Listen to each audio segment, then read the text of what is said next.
Thank you so much for making time out of your schedule. I know you've got a busy day. You've sold out show at Revolution Hall. You're on tour with, I know. Who's got tickets tonight? Nice. The new album, We Mean It Man, was out about 2 weeks ago. So you are fresh on your tour. February 13th. We were talking backstage, Eugene. First of all, introduce everybody in the band before we get going any further. Sure. Happily. Here we go. Right here. Almost from here, but almost not. It's Leo Mintek from Seattle. Nice. Had to spill the beans, you know. Usually branded as Leo Mintek from Brooklyn, New York. Oh, you know, you do 7 years and then you're in. So, Leo is been in the band with us for 3 years, 3.5. Yeah. But part of the family for a long time. Nice. I produced Leo's first band, Outer National, like 20 years ago. So deep roots, deep ties. Yeah. Here we go. Yeah. All right, and to your immediate Not right. your first band? Oh, one of your first bands. You were like 12. True. Yeah. Yeah. So it had to be. Pedrito Erazo from Ecuador.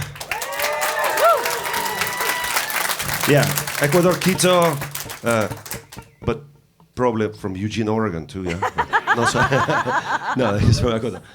Brooklyn, New York. Yeah, many years. Yeah. So we have a big connection here from Eastern European to Latin American musical knowledge exchange for years, and you see it in the works every time on stage. So yes, then Sergei Ryabtsov right here, born in Russia, been living in Brooklyn for 35 years.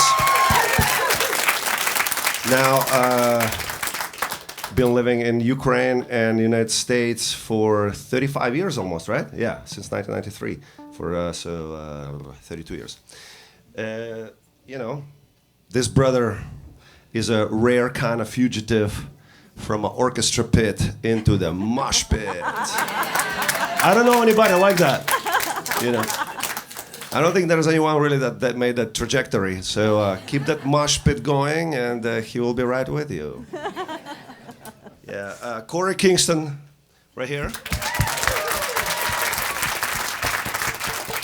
From San Diego, and grew up in punk LA and San Diego punk scene, you know. Also was introduced to us by our previous drummer, Oliver Charles. You know, same gig, same circle. Punk shows, you know, all kind of fusion bands, right? Like all the Latin, Caribbean type of music, which is very important for us because the more you listen to Gogol, Bordello, you understand that it's actually drawing from all over the world, but chiefly from, you know, New York, London, Manchester, and Eastern Europe, and Caribbean and Latin American regions. That's like our giving your, you know, bake the cake instructions here almost. Erika Mancini, right here. So she's playing a broken accordion. It's only one half of it. And it's all distorted and it comes out all weird and kind of funny sounding today. But it still works, you know. I think she calls it synthesizer. And because accordion is the original form of synthesizer, so it's like a one half of the original synthesizer, which is almost an accordion. Yeah. She also plays a lot of different other instruments. We a long time before Erika joined our band, we've been hearing about her, that how much we need to go and get her. And then things just aligned. We finally met at the performance, and for 3 years she's been bringing a lot of newness and a lot of awesome new vibes into the band. So Erika Mancini, here we go, New York City. With some deep roots in Argentina, Buenos Aires, of course, yeah, that's where family goes. Now, keeping it tropical here, it's brother from Minas Gerais, Brazil. It's Gil Alexandre. So, Minas Gerais is one of those like rutical parts of Brazil where people are really in touch with authentic culture, and they're savvy, but it's still very, very rutical. And you know, and I lived in Brazil for 6 years, so you know, it's just an amazing alignment of things that, now we have also Brazilian bass player to facilitate all those vitamins. Yeah, tropical vitamins. No can do without it. Well, Yeah. you kind of alluded to this. You've talked about cross-pollination, but mostly in reference to like the types of music that you play, but it also seems to be a reference to the origins of the music that you play, if I'm reading you correctly. Meaning that, are you leading into the Well, folklore it was idea? it was kind of an open question for you. Yeah. What does that cross-pollination mean to you? Cross-pollination is, well, I think in our case it happens naturally. It's not like, hey, like I was joking about baking a cake analogy. Music is not done like that. I mean, all the good music comes from subconscious, and all art comes from subconscious, as any psychiatrist or any philosopher will tell you. So it's kind of like what's on collective hard drive, and that's if I bring in a song that I wrote and it's kind of has a maybe more or less straight beat, as soon as Pedro hears it, it's gonna be like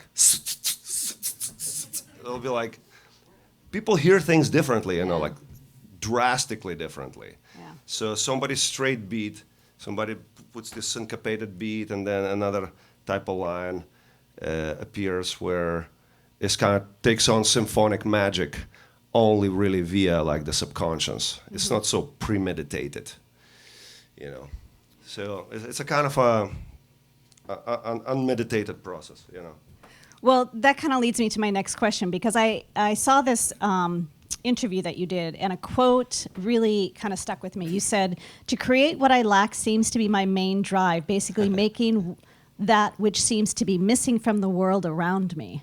And that's subconscious but conscious as well, right? Yeah. Well, I think it goes for a lot of people who write music or write really any kind of art or make film or whatever it is that you essentially feel void for something that you think, some revelation needs to happen. Like, why aren't people fucking getting this, why are they not thinking like this? Or isn't it obvious? But it's not obvious.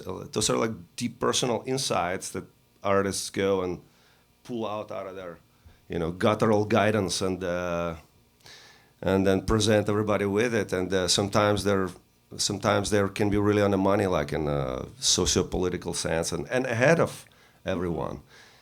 So you create what you lack to fill the void, essentially. Of course, I think so. And there's that subconscious of creating it to fill the void, but also creating it to draw it to you in a way? I don't know. No. I think it's a kind of, to a certain degree, it's like it's going to sound strange, but it's like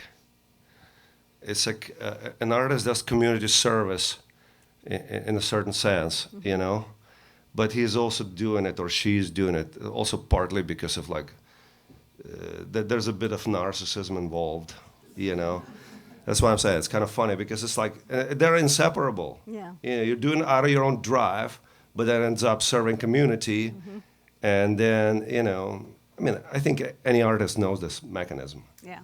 They kind of work together.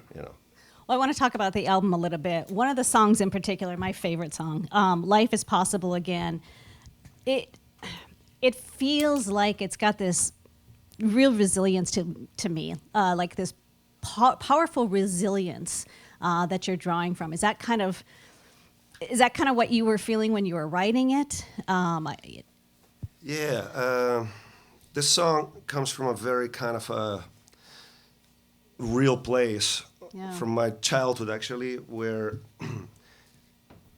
we were Sergey, all of us who were born and raised in Eastern Europe, kind of grew up with grandparents who all went to World War II, and here a lot of people too, but there it's a lot more.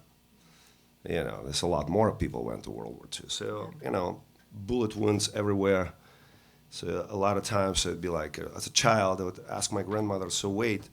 If that hole wouldn't be here and would be here, then I wouldn't be here." you know, and she'd be like, yeah, correct, that's exactly what happened. So, and a lot of these memories of growing up with grandparents who were so all this terror and, you know, and just war is such a, you know, it's a catastrophe. And when they talked about it, they actually often talked about it that in a way that war is one thing, but after the war, that's a whole another thing that is unthinkable hardships. Just when you gave it all, there is nothing left. People come back and start rebuilding things, pulling out energy from where? Right. Like there's no more energy to give. So it's like almost a process of like, you know, like donating your bone marrow to, like, because there's no blood left. Mm-hmm. And it kind of comes from that place because, you know, I mean, of course it's informed by the war in Ukraine. Like, Ukrainian people are yet to go through that.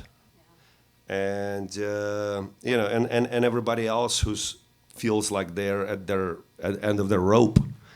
But that's the thing. There is a reservoir of energy. It's there. Life will be possible again, but you just got to keep it in there, in the mind that it is possible. Yeah. I mean, that to me came out right away the first time I heard it.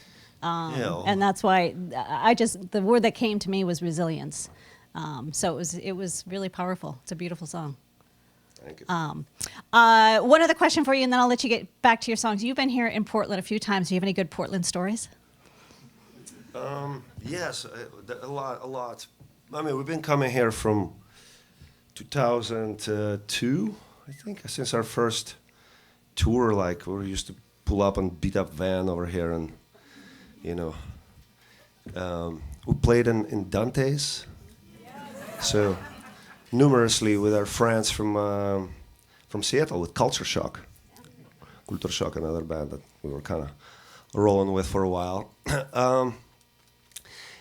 It's Mike Thrasher was our promoter here, yeah. So, you know, you get the picture.